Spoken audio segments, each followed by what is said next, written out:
بسم اللہ الرحمن الرحیم۔ السلام علیکم۔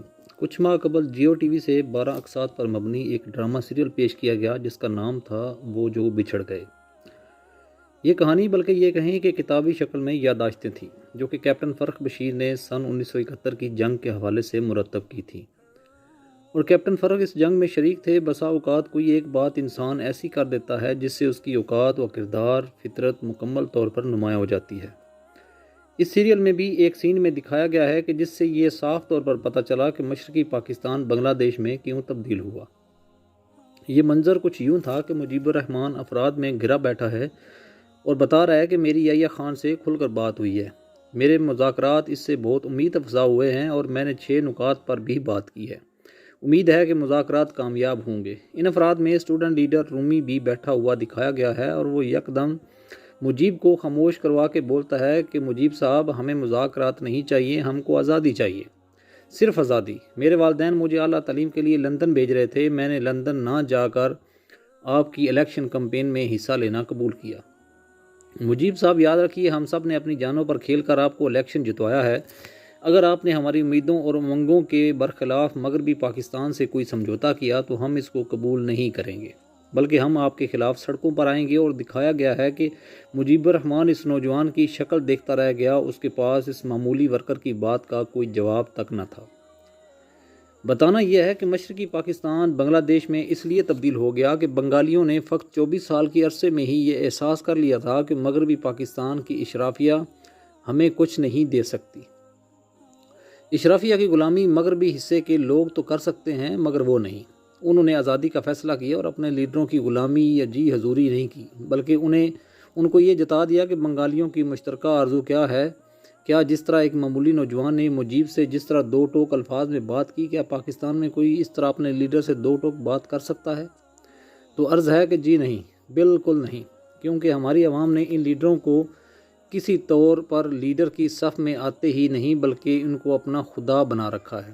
آج عوام کا حال فقط یہ ہے کہ تیرا چور مرد آباد اور میرا چور زندہ باد، تیرے چور کی مہنگائی مرد آباد اور میرے چور کی مہنگائی زندہ باد۔ جنرل نیازی نے ڈھاکہ کی روانگی سے قبل بڑی رعونت سے کہا تھا کہ میں بنگالیوں کی نسل بدل دوں گا۔ بیچارہ، نسل تو کیا بدلتا، الٹا ملک کا جغرافیہ بدل کر اپنی وردی پستول جنرل اروڑہ کو پیش کر کے 2 سال بھارتی مہمان بن کر واپس آ گیا۔ اس کے متعلق کہا جاتا ہے کہ اس نے ہتھیار ڈالنے میں جلدی کی، جبکہ وہ مزید 2 ہفتے ڈھاکہ کا دفاع کر سکتا تھا۔ اس نے مزید دفاع کرنا ہی کیا تھا، کیونکہ پاکستان کے اشرافیہ کو خود ہی بنگالیوں سے جان چھڑانے کی جلدی تھی، کیونکہ اتنے عرصے میں بنگالیوں اور ان کی قیادت نے یہ ثابت کر دیا تھا کہ وہ اسٹیبلشمنٹ کے غلام یا اعلی کار نہیں بن سکتے، نہ ہی ان کو ہماری طرح کوئی جھوٹے وعدوں پر بار بار یقین کرنے کی قومی لت لگی ہوئی ہے، نہ ہی ان کی قیادت سے ہمارے سیاستدانوں کی طرح گیٹ نمبر 4 کی پیداوار ہے۔ آج کی پاکستان صرف ایک حمام بنا ہوا ہے جس میں سیاستدان کیا، جج کیا، بیوروکریٹس کیا، جنرل کیا، سب ہی ننگے ہیں۔ قوم کے غمخوار ہونے کے سب ہی دعوے داروں کی کمینیوں کی کہانیاں، کرپشن کے ہوشربا چرچے، فحش کالز زبان زدیام ہیں، جبکہ مزید آڈیوز اور ویڈیوز کی شنید ہے۔ دنیا کا سب سے بڑا نہری نظام، چاروں موسم زرخیز زمین، کثیر زمینی و معدنی آبی وسائل، جفاکش اور ہنرمند عوام رکھنے کے باوجود پاکستان بال بال قرضے میں جکڑا ہوا ہے۔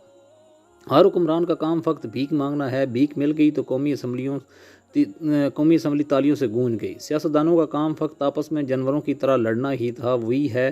رہی عوام تو وہ ان سیاستدانوں کے رنگ میں رنگ چکی ہے، قوم بننے کے شرف سے کوسوں دور، کیونکہ قومی اجتماعی سوچ فکر سے بنتی ہے، جبکہ ہجوم میں لوگ یوتھیا، جہالے، پٹواری اور زیبرے کہلاتے ہیں۔ سابق وزیر اعظم رخصتی سے قبل آخری خطاب کر گئے جس میں انہوں نے کہا کہ سقوط ڈھاکہ کی وجوہات فوجی نہیں بلکہ سیاسی تھیں۔ کسی عوام کا نمائندہ ہونے کے دعوے دار نے ان سے یہ پوچھنے کی ہمت نہیں کی کہ جس وقت ملک 2 لخت ہوا اس وقت حکمران کون تھا اور فوج کس کے حکم سے ڈھاکہ گئی، ہتھیار کس کے حکم سے ڈالے گئے اور اس وقت یحییٰ خان کیا گل کھلا رہے تھے۔ بس ثابت ہوا کہ اقتدار کا سرچشمہ یہی جرنیل حضرات ہیں۔ سابقہ وزیر اعظم صاف کہہ چکے ہیں کہ میں تو فقط نام کا حکمران تھا، اصل حکمران تو کوئی اور ہی تھے۔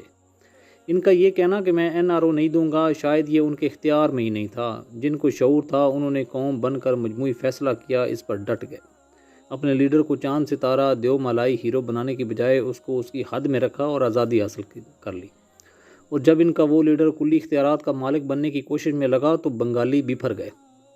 اور پھر ایک دن فوج نے مجیب کے گھر پر دعویٰ بول دیا۔ مجیب ان کے ہاتھوں مارا گیا۔ تاہم وہ آج بھی بنگالیوں میں بانگے بندو کے نام سے مشہور ہے۔ بنگالی اس کے کردار اور کوششوں کے معترف ہیں، کیونکہ اس کا گناہ فقط یہی تھا کہ وہ عوام کی امنگوں کے برخلاف مختار کل بننے کی کوشش میں تھا۔ اس نے کوئی ایون فیلڈ نہیں بنایا، صرف محل نہیں بنایا تھا، منی لانڈرنگ نہیں کی تھی، اس کی دولت باہر کے بینکوں میں نہیں تھی، اس نے باہر کوئی پیزا چین بھی نہیں بنائی تھی، نہ جزیرہ بنایا تھا۔ جب کہ اس کی بیٹی حکمران بنی تو اس نے اپنے باپ کے قتل کا رونا رونے کے بجائے ملک کی ترقی میں اپنا کردار ادا کیا۔ نام نہاد قائد عوام نے کہا تھا کہ بنگالی ہم سے الگ ہوئے تو بھوکے مر جائیں گے۔ آج وقت بتا رہا ہے کہ بھوکے مرنے کی نوبت کس پہ آ گئی ہے اور کن کی وجہ سے آ رہی ہے۔